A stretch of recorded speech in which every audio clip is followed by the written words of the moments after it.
Bully tried to break new black girl's arm in the cafeteria. Seconds later, he was crying on the floor. Tyler's hand slammed down on Aaliyah's tray, spilling orange juice across the cafeteria table. The loud metal crash cut through the room, and hundreds of heads turned. Aaliyah did not move. She just sat there, fingers lightly tapping her pencil against her worn sketchbook, the same soft rhythm she used when she needed to stay calm. "Stand up," Tyler growled, grabbing her wrist. His friends laughed. Phones came out. Aaliyah stood quietly. No fear in her eyes, only patience. Tyler twisted her arm harder, enough that a gasp escaped from a nearby table. But Aaliyah didn't scream. She didn't fight back. In fact, she looked at him as if he was the one in danger. The room fell quieter than anyone expected, and right before Tyler tightened his grip again, Aaliyah finally spoke, calm, slow, almost like a warning. "Are you absolutely sure? You want to keep going?" Why did her voice sound like she already knew what would happen next? Aaliyah Brooks had been at Lincoln High for exactly 9 school days. She did not speak much. She did not walk with a group. She sat alone, always at the far left table against the wall, sketching in silence. Every lunch break, same routine. She opened her worn leather sketchbook, edges soft from years of use, tucked a pencil behind her ear, and lightly tapped her foot whenever she was thinking. A rhythm only she understood. To most, she was invisible. But Tyler Young was not most. Star athlete. Loudest mouth in the room. A boy who grew tall before he grew decent. And the cafeteria was his arena, not a place for quiet people. At first, he ignored Aaliyah like the rest. But attention, especially cruel attention, always comes in patterns. Day 5. He made a joke about her hair. Day 6. He called her art girl and mocked her for drawing instead of having friends. Day 7. Someone filmed him snatching her pencil and tossing it into mac and cheese. She simply got up, retrieved it, and sat back down. Never once reacting. That was when he got irritated. When silence does not break, something in bullies does. By day 9, curiosity had turned into obsession. And in a cafeteria full of noise, he had one goal: to finally make her react. So when she walked in today, quiet as always, his eyes followed her. Not with interest, with intent. And the next move would be the one she would not be allowed to ignore. The cafeteria was at its loudest. When Tyler finally made his move, he walked straight to Aaliyah's table, no warning, and sat across from her. Like this was entertainment time. His friends followed, blocking any way out. Aaliyah did not look up. She stayed focused on her sketch, a quiet portrait of an old man fixing his glasses. Her pencil moved steadily. Tyler leaned closer. "You must be real proud of your drawings," he said. Mocking, loud enough for nearby tables to turn, Aaliyah finally paused, but only to adjust her pencil grip. Not to respond, Tyler chuckled, insulted that silence stayed stronger than him. He snatched her sketchbook. Gasps. Aaliyah froze, not in fear. In calculation, he turned it toward his friends. "Look!" he shouted. "She draws wrinkly black people like she's in a charity ad." Snickers. Whispered laughter.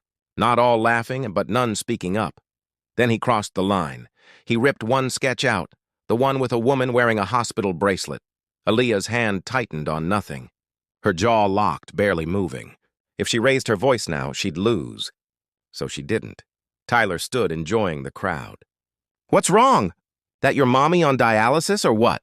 He expected tears. Or shouting.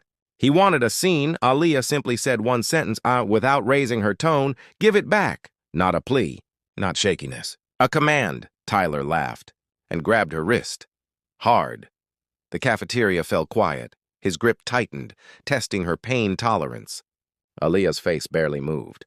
She did not pull. She did not shake. "What would you do?"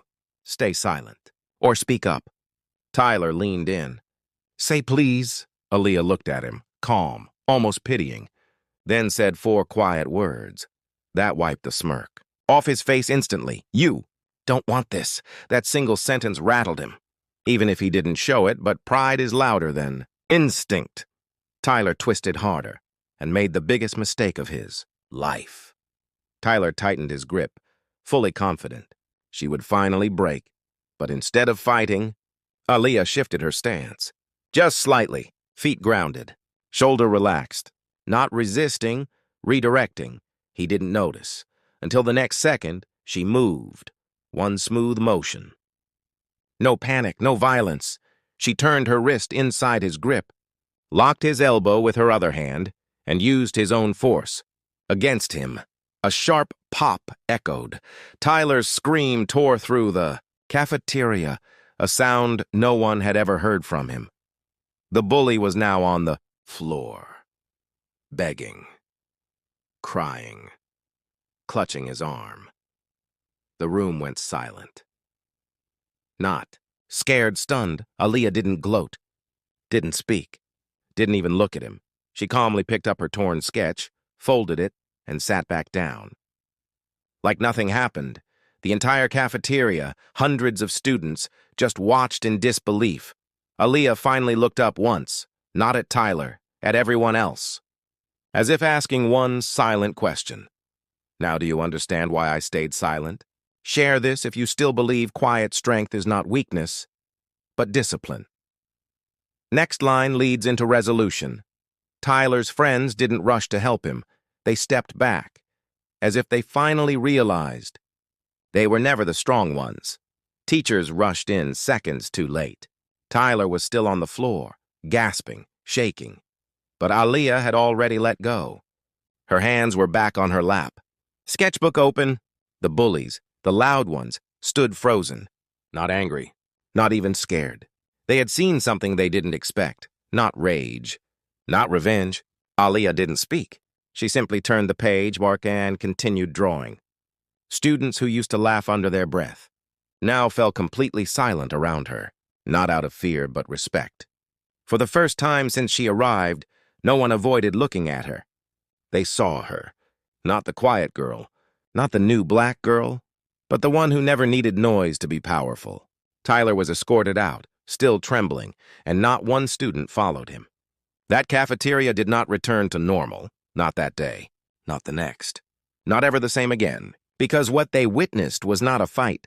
It was a reminder. Strength doesn't always enter loudly. Sometimes it doesn't enter at all. It was already there, simply waiting. Subscribe for more real stories where silence does not mean weakness. But warning, if you were in that cafeteria, would you have realized her power before she had to prove it?